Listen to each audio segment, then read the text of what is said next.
सभी को सादर जय सिया राम, जय माता दी। कैसे हैं आप लोग? आशा करते हैं आप लोग अच्छे होंगे, स्वस्थ होंगे, मस्त होंगे। मैं आचार्य विवेक पांडे, मेरे YouTube चैनल में आप सभी का बहुत बहुत स्वागत है, सभी का अभिनंदन है। आज हम इस वीडियो में बात करेंगे कि नवरात्रि में माता रानी को सुहाग की सामग्री कब चढ़ाई जाए, माता जी से सुहाग कब लिया जाए, माता जी की विशेष कृपा प्राप्त करने के लिए सुहाग की सामग्री हमको कब चढ़ाना चाहिए, किस दिन चढ़ाना चाहिए, और हमको कन्याओं का पूजन कैसे करना चाहिए, कन्याओं को कैसे जिमाना चाहिए, कन्याओं को कैसे खिलाना चाहिए, कन्याओं के पूजन की विधि क्या है। विशेष प्रश्न रहता है कि कन्याओं का पूजन कैसे किया जाए और कन्याएं कितने साल तक होना चाहिए, कितने वर्ष की कन्याओं तक का हम पूजन कर सकते हैं। इन सब प्रश्नों से संबंधित जानकारी आपको इसी वीडियो में प्राप्त हो जाएगी। आप लोगों ने अगर अभी तक हमारे चैनल को सब्सक्राइब नहीं किया है तो हमारे चैनल को आप लोग सब्सक्राइब करिएगा और अधिक से अधिक शेयर करिएगा। वीडियो अगर अच्छी लगे तो आप लोग लाइक भी करिएगा और कमेंट में जय जय सिया राम, जय माता दी लिखना बिल्कुल भी ना भूलिएगा। तो जो सुहाग सामग्री है और जो सिंदूर चढ़ाने की बात है और जो सुहाग लेने की बात है, ये आप अष्टमी के दिन सायंकालीन बेला में जब आप संध्या की आरती करती हैं, उस समय माता रानी को सुहाग की सामग्री अर्पित करें। और खाली सामग्री नहीं अर्पित करना चाहिए, उसके साथ में माता रानी को दक्षिणा भी अर्पित करना है। 16 प्रकार का श्रृंगार का सामान हो और साड़ी हो और उसमें कुछ द्रव्य हो, कुछ दक्षिणा हो। जरूरी नहीं है 501 रुपये हो, 11 रुपये हो, एक सिक्का ही हो, कुछ न कुछ दक्षिणा के तौर पे उसमें साथ में होना चाहिए। महाराज, सौभाग्य सामग्री कैसी होनी चाहिए?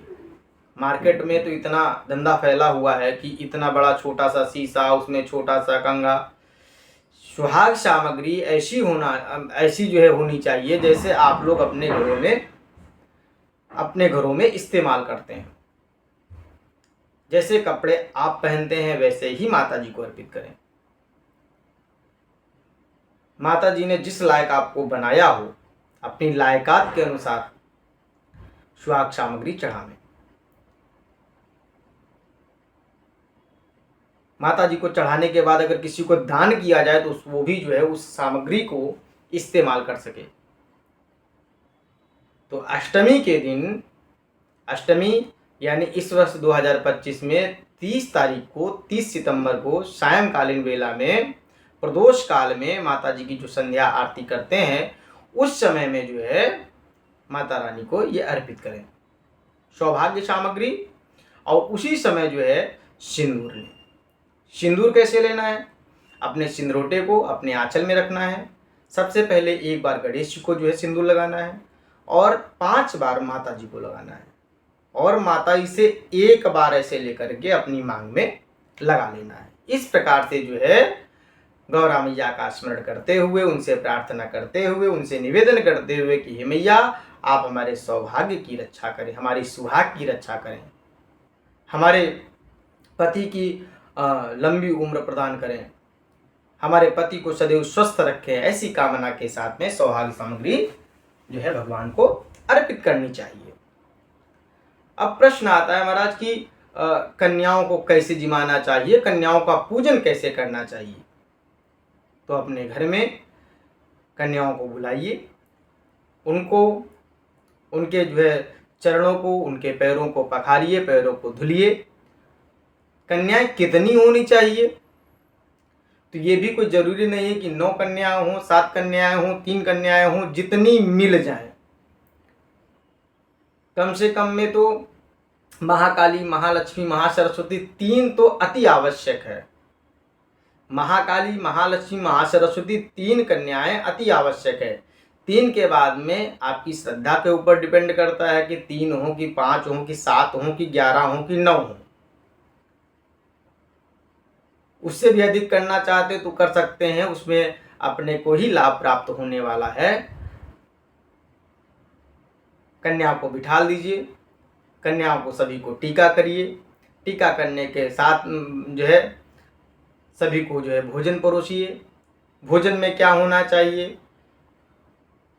आप भोजन में जो है दही जलेबी की व्यवस्था कर सकते हैं, सब्जी पूड़ी की व्यवस्था कर सकते हैं, जो भी यथा योग्य अपने पास व्यवस्था हो उस व्यवस्था के हिसाब से कन्याओं के भोजन की व्यवस्था करनी चाहिए। उसके बाद में कन्याएं उठती हैं तो उनको जो है हाथ धुलवाना चाहिए, वो बड़े भाव के साथ में उनको दक्षिणा देनी चाहिए। ऐसी सामग्री उनको दीजिए जो है कि वो इस्तेमाल कर सकें। छोटी छोटी बच्चियां रहती हैं, उनके लिए आप कपड़े इत्यादि भी उनको दे सकते हैं।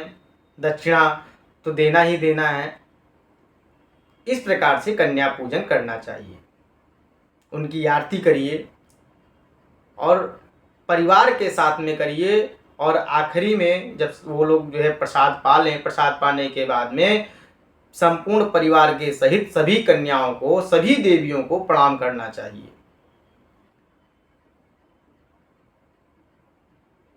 और उनसे आशीर्वाद की कामना करना चाहिए। देवी समझ करके जो है पूजन करना चाहिए। महाराज, कन्याएं कितने वर्ष की हों? तो जो शास्त्रोक्त विधि है उस विधि के अनुसार कन्या 9 साल तक ही अपने घर में जिमाना चाहिए। 7 साल सर्वोत्तम, 8 साल उत्तम, 9 साल, तो 7, 8, 9 साल की कन्याओं को सबसे अच्छा बताया गया है। तो ये प्रयास करिए कि कन्याएं भले ही 3 हों लेकिन वो 9 साल से अंदर हों। हमने तो लोगों को देखा है कि विवाह होने के बाद भी लोग कन्या खाने जा रही हैं, कन्या भोज में जा रही हैं। उसमें उन लोगों को भी दोष लगता है और जो खिलाते हैं बेचारे उनका कोई कसूर नहीं होता, उनको भी दोष लगता है, और जो खाने जाते हैं उनको तो डबल लगता है। इसलिए ना 11 साल, ना 15 साल, ना 13 साल, ना 14 साल, कन्याएं अगर होनी चाहिए तो केवल 9 साल तक होना चाहिए।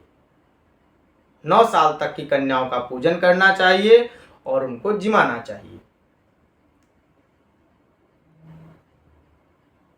जिस तरीके से आप लोगों ने 9 दिनों तक बड़े भाव के साथ में माता रानी का पूजन अर्चन किया, तो उनसे तो आशीर्वाद मानसिक मिलता है, वो जो भी कृपा करती हैं। लेकिन ये जो कन्याएं अपने अपने घर में बुलाई हैं, ये चलती फिरती और बोलती हुई देवियां हैं। इनसे जिस भी आशीर्वाद की कामना करेंगे वो आशीर्वाद आपको वो दे करके जाएंगी। आप सबके जीवन में माँ भगवती पराम्बा जगदम्बा की कृपा सदैव बनी रहे। और हमारा यह वीडियो अगर आप लोगों को अच्छा लगा हो तो आप लोग जो है अधिक से अधिक इसको शेयर करिए और कमेंट बॉक्स में जय जय सिया राम, जय माता दी अवश्य लिखिएगा। किसी प्रकार का कोई सुझाव देना चाहते हैं तो कमेंट बॉक्स में आकर के अपना सुझाव भी दे सकते हैं। आप सबके जीवन में भगवती की कृपा सदैव बनी रहे। आप सबका जीवन परम मंगलमय बना रहे। भगवती आप सबके जीवन में सुख शांति समृद्धि प्रदान करती रहें। आप सभी को पुनः सादर जय सिया राम, जय माता दी। बोले जगदम्बा मैया की जय।